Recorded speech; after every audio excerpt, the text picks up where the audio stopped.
네, 보통 아마존에서 판매하는 셀러를 두 가지로 구분하는데요. 이미 만들어진 기존에 있는 제품을 소싱해서 판매하는 RA 방식과 본인이 직접 만든 제품을 판매하는 PL 방식이 있습니다.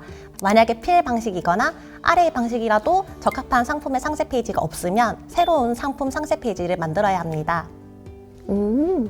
그런데 그 아마존의 상품 상세 페이지 구조가 일반적인 한국의 리테일 페이지랑 좀 다른 것 같아요.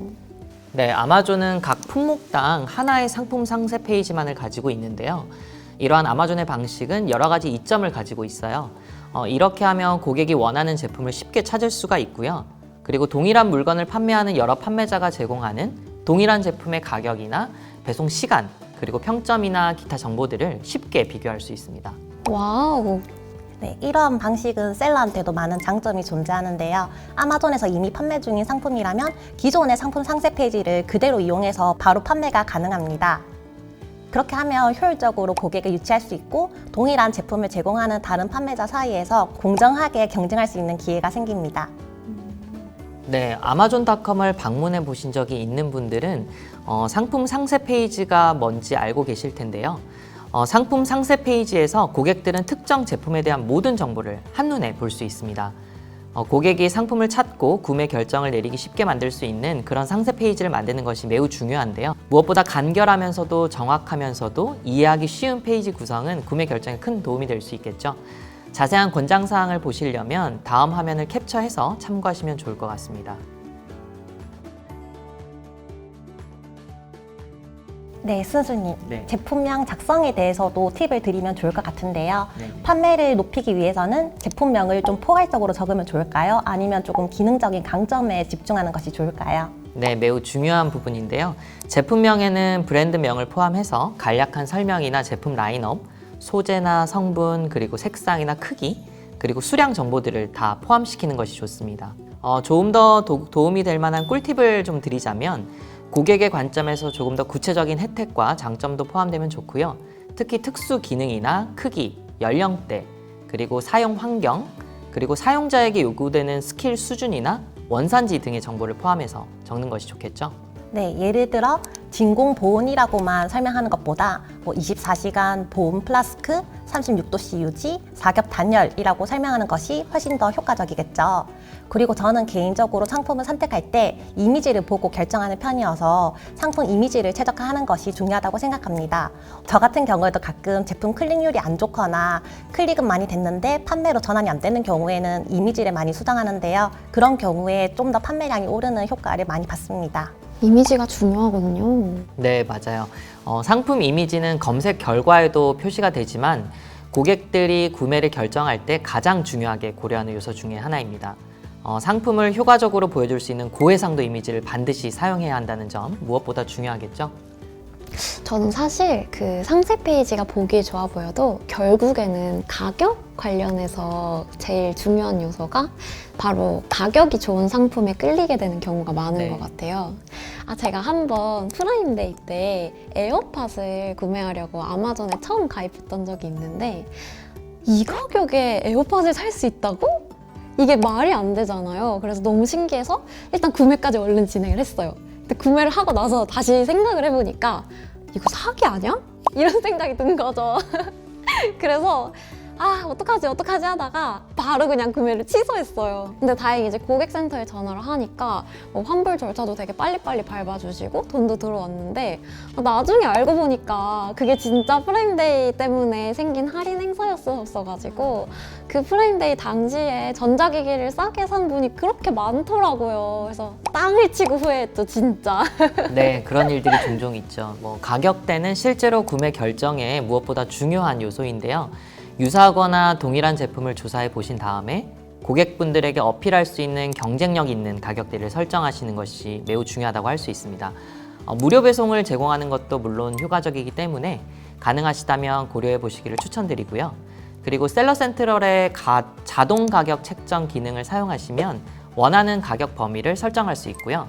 그리고 필요한 경우에는 시장 최저 가격을 자동으로 일치하게 세팅하실 수도 있습니다. 네, 맞아요. 상품 소식만큼 가격이 정말 중요한 요소인데요. 무조건 싸다고 해서 잘 팔리는 것도 아니고 비싸다고 해서 안 팔리는 것도 아닙니다. 저도 말씀 주셨던 자동 가격 책정 기능을 종종 사용하곤 하는데요. 그렇게 되면 이제 가격 경쟁력이 있어서 굉장히 좋더라고요. 그리고 한국에서 잘 팔리는 물건이 미국에서 잘 팔릴 거라는 보장도 없어서 만약에 내가 한국에서 써본 제품이 너무 좋은데 미국에도 이제 이 제품 한번 팔아보겠다라고 생각하시는 분들이 계신다면 일단 충분한 시장 조사를 하시고 그래도 경쟁력이 있다라고 생각하시면 리스팅을 신경 써서 잘 하시고 소비자들한테 잘 노출시키면 좋은 판매를 이끌어낼 수 있을 것 같습니다. 와우. 네, 아셀님 좋은 꿀팁 감사합니다. 이제 기본적인 세팅을 저희가 알아봤으니까요. 이제 어떻게 광고할 것인지에 대해서 알아보도록 하겠습니다. 제가 아마존에서 추천 오퍼에 관한 이야기를 진짜 많이 들었거든요. 근데 정확히 이게 뭔가요? 네, 굉장히 중요한 포인트입니다.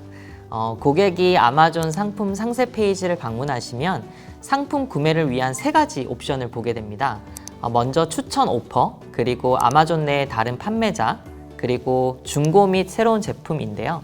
이 중 추천 오퍼는 가장 상단에 위치하기 때문에 주목성이 매우 높아서 고객들의 시선을 확실히 이끌 수 있습니다. 특정 제품의 추천 오퍼에는 하나의 판매자만 선택이 되는 건가요? 네, 맞습니다. 추천 오퍼가 아닌 같은 제품의 리스팅은 그림처럼 Other Sellers on Amazon, 즉 아마존의 다른 판매자들의 영역에 나타나게 되는데요. 추천 오퍼가 되면 스폰서드 광고의 키워드 타겟팅을 포함해서 대부분의 마케팅 또는 프로모션 캠페인을 가용할 수 있게 됩니다. 네, 추천 오퍼를 받으면 상품 노출이 많이 늘어나고 매출이 많이 올라가는데요. 어떻게 하면 추천 오퍼를 받을 수 있을까요? 네, 추천 오퍼 자격 요건은 다음 내용을 참고하시면 되는데요. 먼저 프로페셔널 계정 사용, 두 번째로 낮은 주문 결합률 유지, 세 번째로 긍정적인 고객 쇼핑 경험 제공, 네 번째로 우수한 아마존 판매 이력 및 경험, 마지막으로 기타 판매자 성과 지표입니다. 그러면 제 제품이 추천 오퍼를 받을 수 있는지 알 수 있는 방법이 있나요? 네, 내 제품이 추천 오퍼를 받을 수 있는지 확인하시려면 셀러 센트럴의 재고 관리 페이지에서 추천 오퍼 자격열을 활성화시키시고요. 그 다음에 각 상품의 추천 오퍼 자격열에서 그 상태를 확인하실 수 있습니다. 자세한 내용은 링크된 영상을 통해서 확인해 보시길 바랄게요. 그런데 브랜드 등록 꼭 해야 할까요? 네, 브랜드 등록은 아마존 내에서 지적 재산 침해를 방지하는 데 굉장히 큰 도움이 되는데요. 브랜드 등록을 하시면 여러 가지 혜택을 누릴 수 있기 때문에 특히 브랜드 셀러분들께 강력하게 추천드리는 절차라고 할 수 있습니다.